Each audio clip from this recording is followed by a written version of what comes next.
Eu assisti Vivo ou Morto, Um Mistério Knives Out, e eu vou te contar o que eu achei. Em 2019 foi lançado Entre Facas e Segredos, um pequeno filme de mistério dirigido pelo Rian Johnson que rapidamente se tornou um fenômeno de bilheteria. A regra era praticamente a mesma.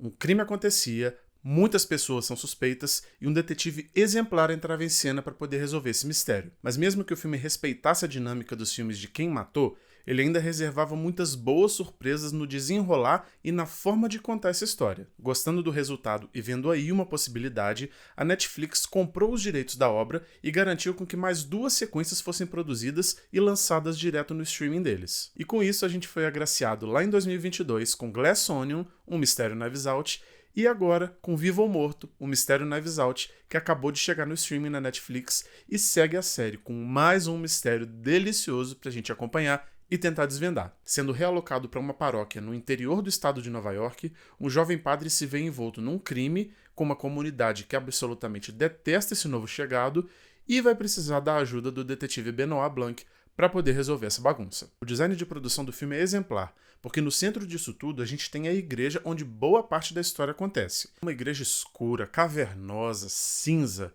um lugar que realmente surpreende que as pessoas vão procurar algum alento espiritual, porque parece que Deus esqueceu esse lugar há muito tempo. E acompanhando a paleta desse cenário absolutamente drenado de cor, os figurinos dos personagens que moram nessa comunidade também são bem escuros, praticamente todos de preto, denotando que parece que a comunidade está num luto eterno. E salientando tudo isso, uma fotografia impecável que demonstra mais uma vez o talento do Rian Johnson, o diretor por trás dessa trilogia de mistérios, mas que produziu alguns filmes interessantíssimos também, como Looper, Assassino do Futuro, e Star Wars, Os Últimos Jedi. E é muito legal a maneira como ele coloca a fotografia a serviço da história, sempre salientando coisas de uma maneira muito inventiva, como por exemplo, uma reunião que está acontecendo em um cômodo, mas a câmera que registra ele está em outro.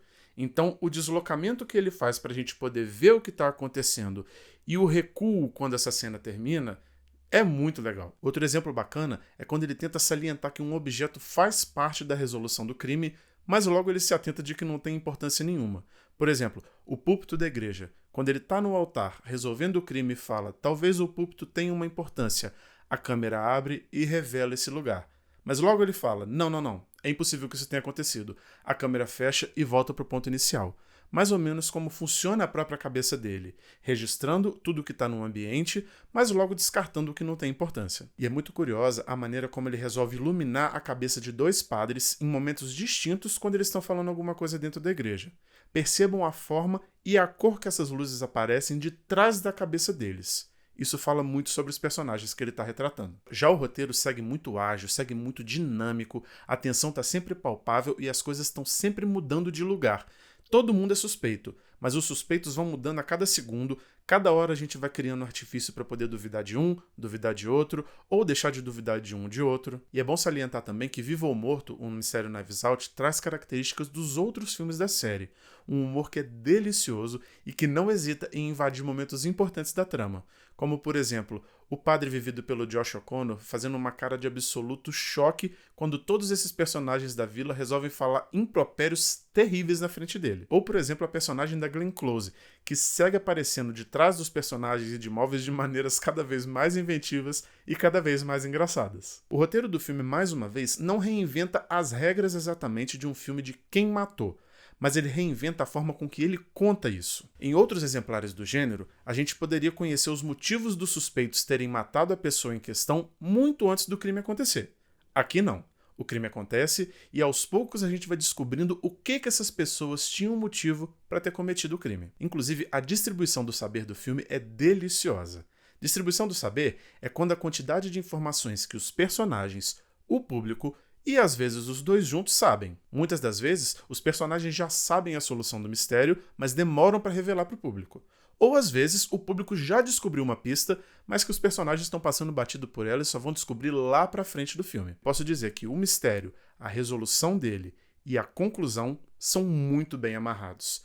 Por isso, eu até nem vou contar quem é a pessoa que morre, porque descobrir isso tudo também é um exercício muito divertido. E óbvio, para tudo isso funcionar e também respeitando uma tradição dos filmes de Quem Matou, aqui a gente tem um elenco estrelado e impecável. De volta ao papel do detetive Benoit Blanc, a gente tem o Daniel Craig, que cada vez mais está se divertindo muito nesse papel e se distanciando diametralmente de outro detetive muito famoso que ele interpretou no cinema, se é que vocês sabem quem. O Benoit Blanc é muito esperto, é muito perspicaz, dono de um humor delicioso e, principalmente, dono de uma empatia e de uma inteligência emocional muito grandes, porque às vezes ele escolhe revelar ou não revelar um fato importante apenas pelo bem-estar das pessoas que estão ali em volta. Interpretando o Padre Judd, que cai nessa comunidade de paraquedas, a gente tem o Josh O'Connor, um ator britânico brilhante que vem fazendo projetos cada vez melhores e que aqui explora um lado até pouco visto desde então, um lado mais histriônico, um lado mais divertido, que praticamente rouba o filme para ele,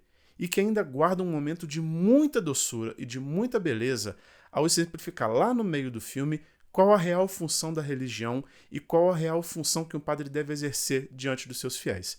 É uma cena muito, muito bonita que demonstra o talento desse ator que só vem crescendo. E interpretando o outro padre, a gente tem outro Josh, no caso o Josh Brolin, fazendo o Monsenhor Jefferson Wicks, um sujeito absolutamente detestável que usa do medo e do temor a Deus para manter a sua comunidade dentro das suas rédeas e cometeu horrores absolutamente indescritíveis. E muitos outros nomes completam e abrilhantam esse elenco.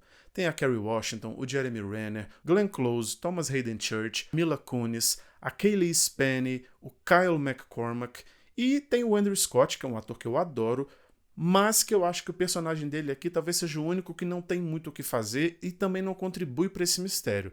Acho que a trama dele poderia ter sido retirada sem o menor problema, o que é uma pena, porque ele é um ator maravilhoso. Provavelmente sendo o melhor exemplar da série, Vivo ou Morto, Mistério Knives Out termina essa primeira trilogia de crimes do Rian Johnson. E olha, se a Netflix quiser renovar para mais uma trilogia, eu vou ficar muito feliz, viu? Porque não é todo dia que a gente encontra um diretor que está disposto a criar mistérios tão envolventes e tão instigantes como esses. Vide, por exemplo, o que o Kenneth Branagh fez nas adaptações dos livros da Agatha Christie com o detetive Hercule Poirot, no Assassinato no Expresso do Oriente, Morte no Nilo e A Noite das Bruxas. 3 filmes que não são marcantes, têm os mistérios que às vezes são legaizinhos, mas são conduzidos de maneira bem porca. O que muito ajuda os filmes do Benoit Blanc é que eles são completamente independentes. Apesar de ter o mesmo personagem guiando esse mistério, todos eles podem ser vistos em ordens diferentes e sem a necessidade de acompanhar um ou outro. Então, se você não assistiu nenhum dos outros 2 filmes, pode começar por Vivo ou Morto, não tem o menor problema.